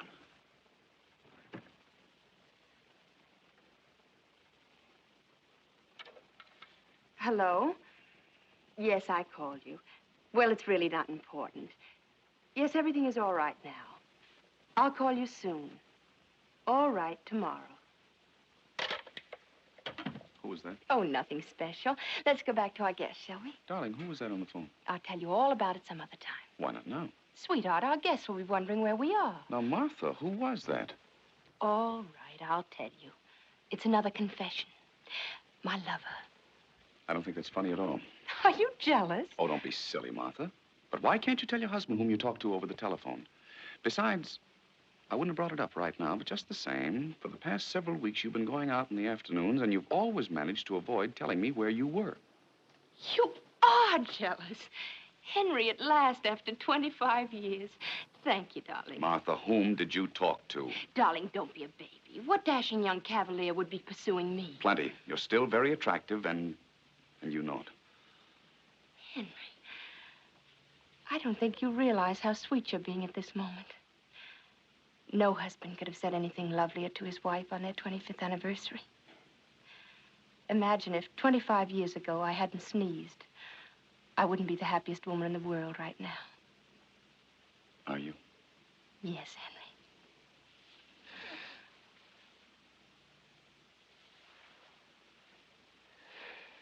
Now, who was it? I'll tell you tomorrow. I am not going to leave this room until you tell me. Well, knowing my obstinate little boy, you promise to be sensible and not make a mountain out of a molehill? I promise. Now. Well, you know how women are. We have too much time on our hands, and we begin to imagine that there are things wrong with us. And I'm no exception, so I've been going to a doctor, that's all. Darling, I feel like a fool. Now, I have a confession I must make to you. I really was jealous. Martha, what did you go to the doctor for? What's wrong? Nothing, really. Oh, so that's why you came in this room. You weren't feeling well. Darling, is it serious? I tell you, it's nothing at all. Just a little dizzy spell. Darling? Now, you promise to be sensible. Come on, let's dance. Martha, what did the doctors say? Listen, dear, if I take 5 drops 3 times a day, and if you don't worry about me too much, we'll both live to celebrate our golden anniversary. Now, come on, let's dance.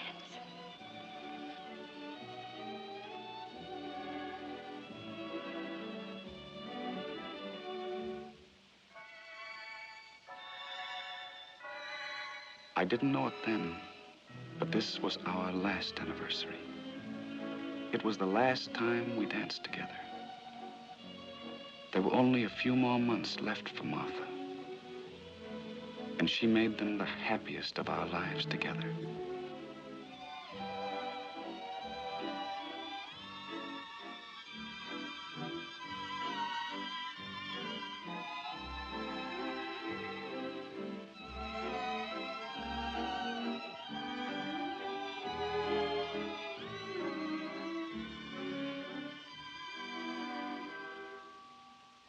"60.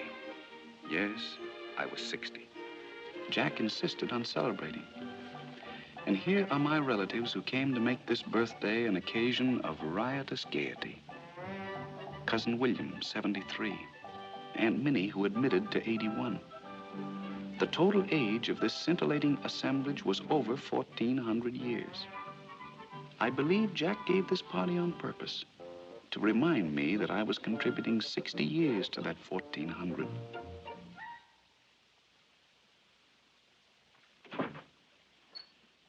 Good morning. Good morning, Miss Ralston. Is Mr. Van Cleve down yet? He's having his breakfast. Oh, thank you. Good morning, Mr. Van Cleve. Good morning, Miss Ralston. Sorry to get you up so early, but I want these 2 letters to leave on the 9:30 plane. Yes, Mr. Van Cleve. And when you get back to the office, will you please see that I get a complete domestic report from every department before noon, because I may go to Chicago. Very well. Now, there's just one little thing. It's, well, a letter came in from your father addressed to the board of directors, and... Is he trying to go over my head again? Oh, I'm sure he didn't mean it that way. What does he want? We live together in the same house, and then he writes letters to the board of directors. What's the old gentleman trying to put over this time? He wants the board of directors to vote him a bonus. A bonus? He talked to me yesterday, confidentially. In case that bonus doesn't go through, he wanted me to persuade you to give him at least an advance on his monthly check. He shouldn't go to you, Miss Ralston. Oh, but... Well, I'm going to give him a lesson.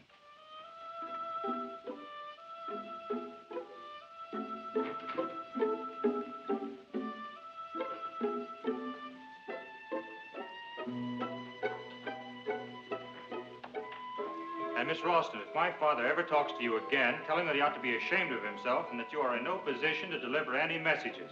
Yes, Mr. Van Cleve. Why, Mr. Van Cleve? Is he in a bad mood? Terrible. Now, look here, Miss Ralston, would you do me a very great favor? Father? Oh, good morning, Jack. Good morning. I'd like to talk to you. Father?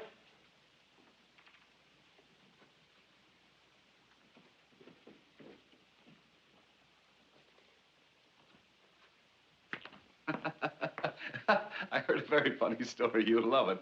It'll start your day off with a laugh.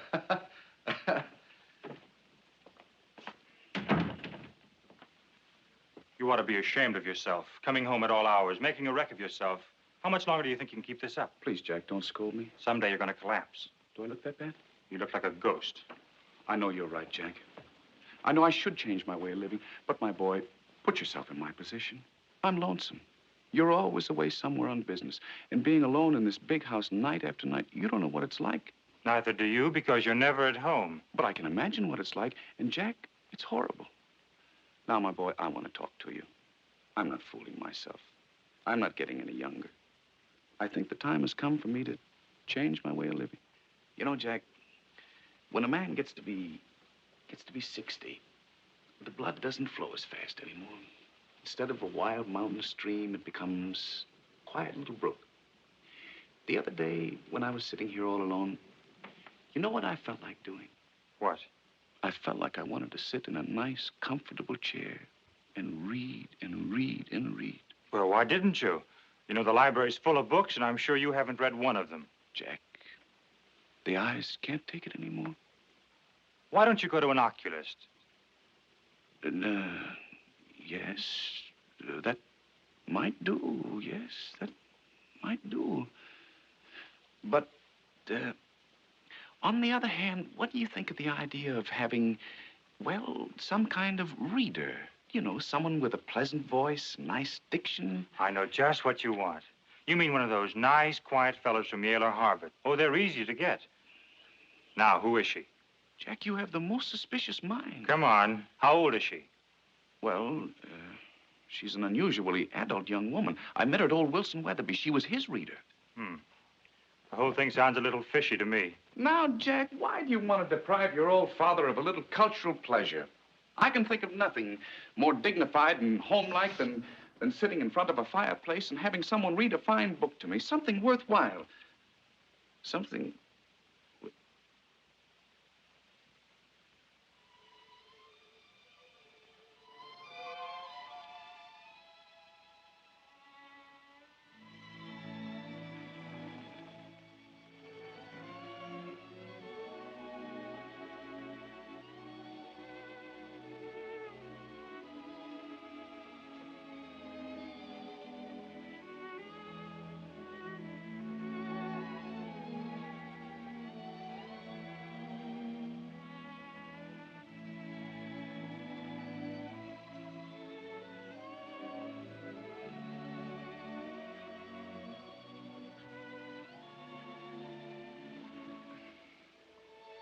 Father, her last thought was that you should be happy. And I promised her I'd see to it. So if you want this young lady to read to you, go ahead with my blessing. No, I couldn't do it. When a man gets to be 60, his life... Isn't over, Father. Doesn't have to be over. If a man is lonely and he feels that he needs, well... You mean the feminine touch? That's natural. But I think he should find someone closer to his own age. Maybe. Not a girl of, 24. Well, that is a little out of proportion. I'm afraid so. But if, on the other hand, he should meet a cultured woman of... Right. Someone with real dignity? A woman of about 50 or 51. Or 52 or 53 or even 55. That's more like it. Yeah. Jack, my future looks pretty depressing. Mr. Van Cleve, you're wanted on the telephone, sir. Hello. What? Oh, just a moment.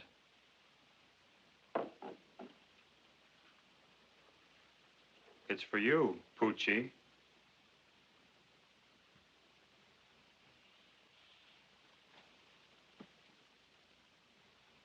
As a man grows older, his medicine cabinet grows bigger. This is me at 70.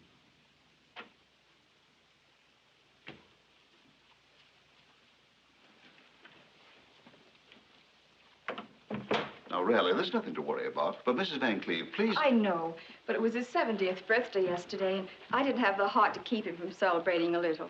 You know, I hate to go to that banquet and leave the old man alone. I'd just as soon stay home. No. It's perfectly all right for you to go. In fact, the fewer people around him, the better off he'll be.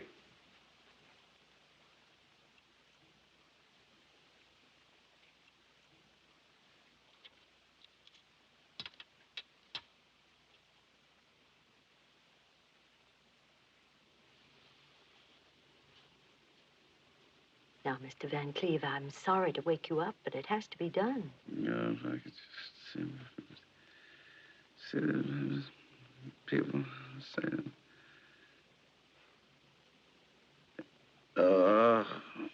Now, open your mouth, please. Oh, go away, and leave me alone. Oh. What was that dream all about? Oh, I was having such a good time. Just open your mouth. What was that all about?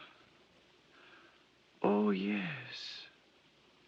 The door opened, and a man stepped out of a rowboat. He said, Henry, I've come to take you on a trip from which you'll never come back. Please, don't get excited. And I said, my good fellow, if I ever take a trip like that, it'll be in a deluxe cabin. And not in a dinky little rowboat that doesn't even have a bar. So I threw him out, rowboat and all. Good. And what do you think he did? He came back with a big luxury liner, floating on an ocean of whiskey and soda. And instead of funnels, there were big black cigars. And on top of the bar, sitting in a lifeboat, was the most beautiful blonde, wearing a Merry Widow costume. She dived into the whiskey and swam right over to my bedside. Henry, she said, how about a little dance? And the man from the boat took an accordion out of his pocket, and he played the Merry Widow Waltz. The girl held her arms out to me, and she started to dance. Well, with him playing and her dancing, and me up to my neck in whiskey anyhow, well, I put my arms around that beautiful girl and was just about to dance with her when, of all people, you cut in. You, yes, you. Just open your mouth. Oh, go away and take that thermometer with you. Oh.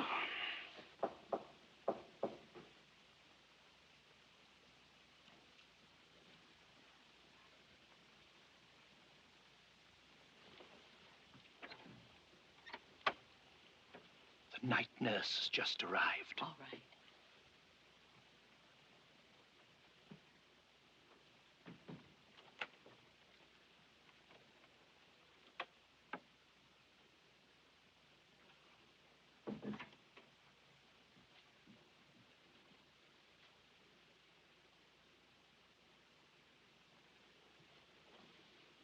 Good evening. Hello. First door to the right. Thank you.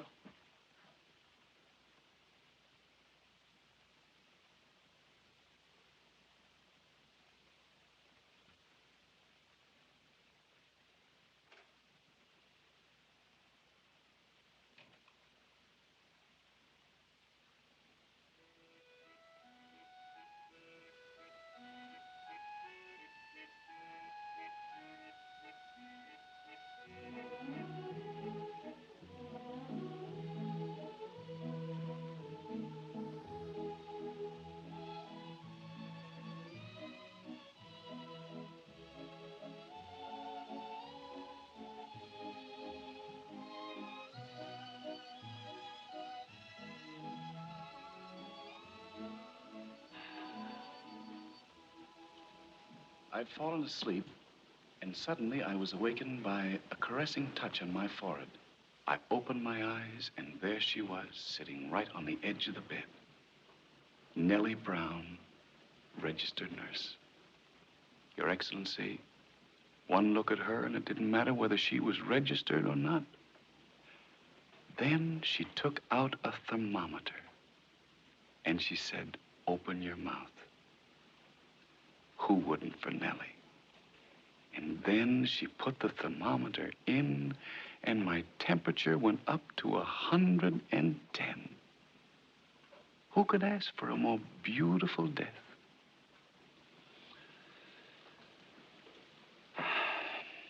Your Excellency, that's the story of my life. And I'd be grateful if you'd push the button and have it over with. No. Definitely no. I hope you will not consider me inhospitable if I say, sorry, Mr. Van Cleve, but we don't cater to your class of people here. Please make your reservations somewhere else. Somewhere else? But, Your Excellency, if I walk into the lobby of the other place... You mean above? Yes. I know what will happen. They might not even let me register. The doorman might not even let me in. Well, you never can tell. It's worth trying. Sometimes they have a small room vacant in the annex. Not exactly on the sunny side and not so very comfortable. The bed may be hard and you might have to wait a few hundred years until they move you into the main building. Well, it doesn't hurt to try. After all, they may inquire about you among the residents in the main building. I think you'll find a lot of people who'll give you a good reference, and that always helps. For instance, there were several young ladies. What about them? Well, some of them might be there. And so far as I can see, you've made them all very happy. I'm sure they'd like to see you happy, too. And your grandfather. Oh, yes. Grandfather. Don't you think he'll be waiting for you? He might. He will. And not with a baseball bat. And if they all should fail, there's still someone else.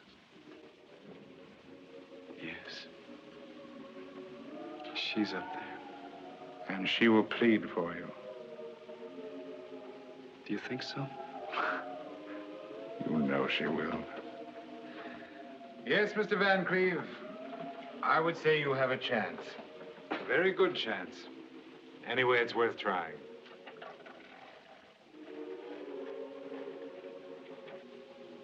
Goodbye. Goodbye, Your Excellency, and thank you. Good luck. I'll need it.